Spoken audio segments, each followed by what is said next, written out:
Hi, let's go. Alright, let's take a look at our weather forecast today. Today's forecast, a lot of sunshine, blue skies, marine clouds. Just a perfect day to go outside and relax. Hello guys, welcome back to my channel. Today in this video, I'm going to be customizing my phone along with you guys. And also I'm going to be sharing a couple of productivity apps for you to kickstart your new year. So let's get into it. First of all, we're going to change my icons because as you can see here, I have the boring default icons. I'm just going to change them, and then I'm going to be giving you a little tour of how I have this whole thing set up. So first things first, let's disable this page because I'm not going to be using that. And we're just going to move the widgets to the new page, and then we'll be adding the icons through Shortcuts, the Shortcuts app.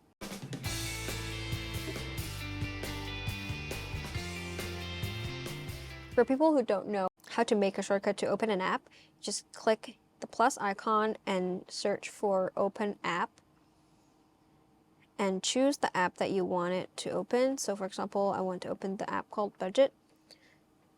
That's the way we can do it, and we can name the app. You can use a bunch of cute fonts, but I just choose the most basic one. And then you can browse through your photos, like I browse through the Files app, but you can also go through the Photos app to choose. This icon pack that I'm using is one that I designed myself. It's a 2023 themed pack, and there are some lock screens. I also made this lock screen where you can just write your own aspirations for the year. There are a bunch of them. And I also have a default one that says I will be the best version of myself, which I think is really nice. And then some widgets. I also really love these New Year, New Me icons. So it's just basically a really positive icon pack that I really love.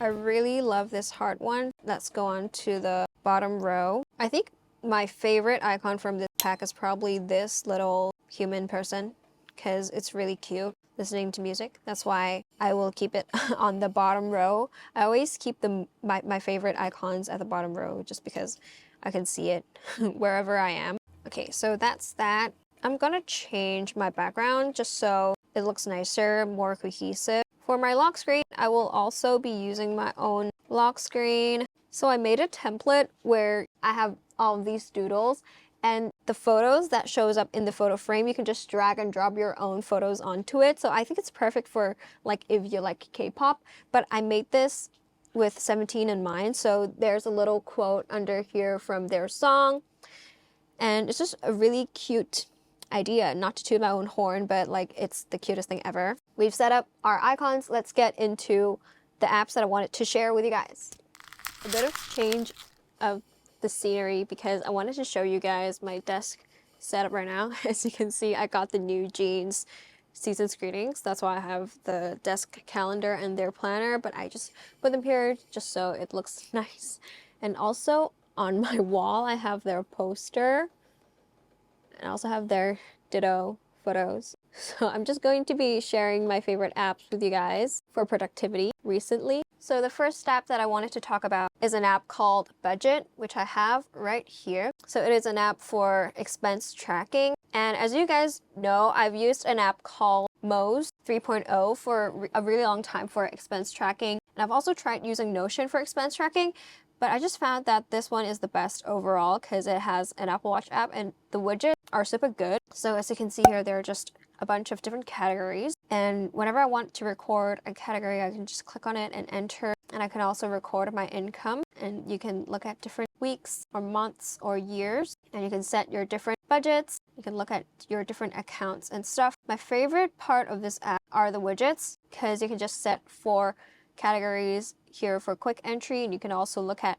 your expense of that category for that week, which is really good. And they also have this little chart thing just to look at the trends of this week, and that's really cool because I really have a really strong need to track my budget. And if you have iOS 16, you'll also be able to use this little widget on here, which shows you the trend for this week also. You can also choose the period. And while you input, you can also add some tags and notes. So for impulse spending, gifts, you can easily categorize them and add tags so you can look at them in a really clear way with analytics. So that's budget. And the second app that I wanted to share is not really productivity related per se, but I've been loving it so much. And it's a music player app for Apple Music called Marvis Pro. So I've just recently discovered like Last FM for scrobbling and your music history tracking. Every end of the year you have your Spotify Wrapped, right? But I actually prefer Apple Music, and the Apple Music one sucks. I don't like it that much. I really want more stats, so that's why I discovered Last FM. Apple Music doesn't really work with Last FM, so I was looking into different players that work with Last FM. So this one was the one that I came across, and this one is a paid app, but I think it's just a one-time payment. So as you can see here, these are the songs, and I've sorted by the date added. It shows me the status of if I liked the song. There are a bunch of words here and you can customize all of these. So the first number that I showed was this amount of time that I spent listening to this song. And then this is how many times I've played it. And then this is when I added it to my list, and this is when I last played it. When you play a song, this main player also shows you a bunch of different metadata that you can customize in the settings. So I have it showing the year that this song was released, and then a row of emojis just as a separator, and then times that it was scrobbled and the times that it was played, and then the time that I've spent listening to this song and the time that was last played, and then the company that owns the rights to this song. And when I tap onto it, I can look at all of the information of this song. I can rate it. I can see how many listeners there are of this song, how many scrobbles, how many of my scrobbles, and the composers, the release date, and the wiki of this song. And some of them don't have stats because I haven't listened to them in this app yet. When I go to my main page, there are also sections you can customize. This is really not an Apple of them because usually Apple has really good designs, but the Apple Music app is just notoriously bad design and it's just really hard to navigate. So I just feel like using this app is way better because you can customize your sections and then everything is just so clear. You can navigate with this menu bar. And I just have recently played on top, so I can just go back into the song that I've been obsessed with lately. And then the next section are the top albums in Korea, and then top songs in Korea, and then songs that I recently added to my list so that I don't forget songs that I played, and then most played songs ever. And I'm just saying, like, Ditto came out on like the 19th and it's like the 27th today, but it's already like one of the top songs I've ever played on Apple Music, and that is kind of insane of me.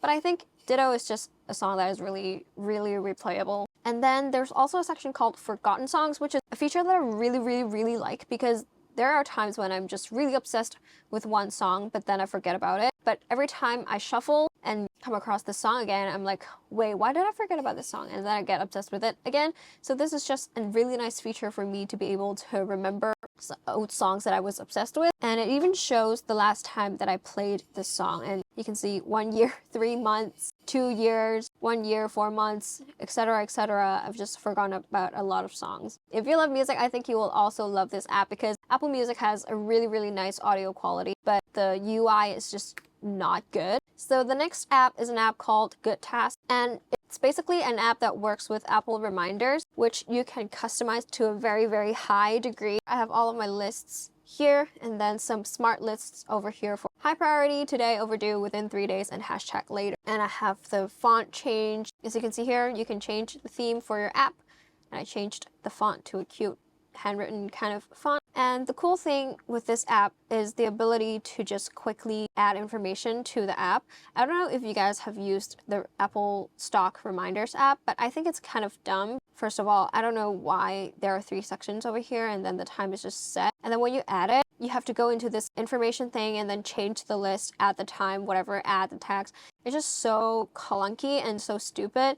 So I don't really like using the Stock app. But the good thing about using the Stock app is that it's just so convenient because it works on your watch and then works with Siri. You can just ask Siri to remind you stuff, and it's just so convenient. But the app design itself is just not good. So I'm using a client again. If I add a new task, I could just say testing. Under here, you see a grid of different stuff you can add to the task, which are all customizable, by the way. So I can add tags. I can say add days, so maybe 2 days later. I will be reminded of this task 2 days later, which is the 29th. So you can also choose the lists that you want to put it to. You can also change the priority. so it will be automatically added to high priorities. And the thing that I like the most are the lock screen widgets and the Apple Watch complications, because it shows a ton of information and it shows your tasks, aka your reminders, along with your events if you have any, because not a lot of apps show both of those things all at once, and that's a little bit annoying because I want to see everything at once. In my Apple Watch, in the middle, I have the widget and it shows 3 things. Filled dots are events and the non-filled dots are just the tasks. So I can click into it, read my events and my tasks, complete them.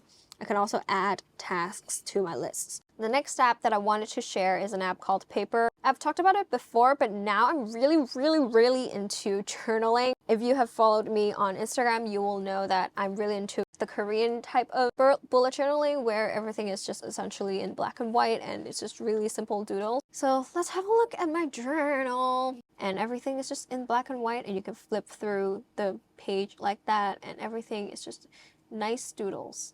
I've also already made a journal for 2023 because I'm really excited about it. But let's go to my iPad to show you.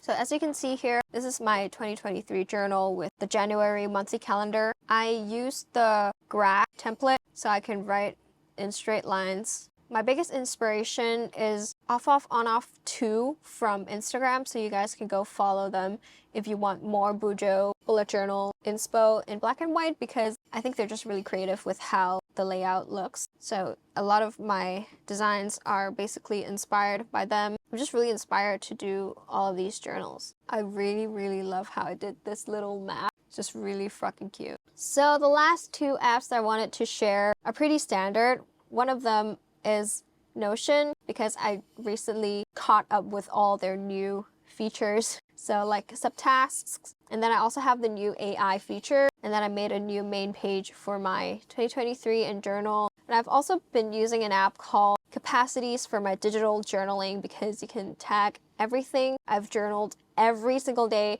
of this month so far, except for the first day, which makes me really mad. And I'm using Safari with this app. I have some food tagged, I have some events, some feelings, some songs. In my journal, I have also tagged that I was fulfilled, I was happy, and I have had some self-discovery. I've also shared some photos from different apps and tagged them so I could find them later. So I tagged this Bujo inspiration, and then I also tagged this illustration inspiration. And in here, I mainly just talk about my day and just tag everything. But that's not the only thing I use Capacities for. I also use it to track the movies that I watch. So recently I watched Glass Onion and I wrote some of my commentary on the movie here, and I also tracked some TV shows that I watched or want to watch, and some books, and really importantly, apps. But yeah, that's how I've been digitally journaling. So yeah, I hope you guys liked today's video, and I hope my introduction to these apps have helped you a little bit, and I hope it helps you kickstart your 2023. Hope you guys have an amazing start to the new year. Thank you for watching.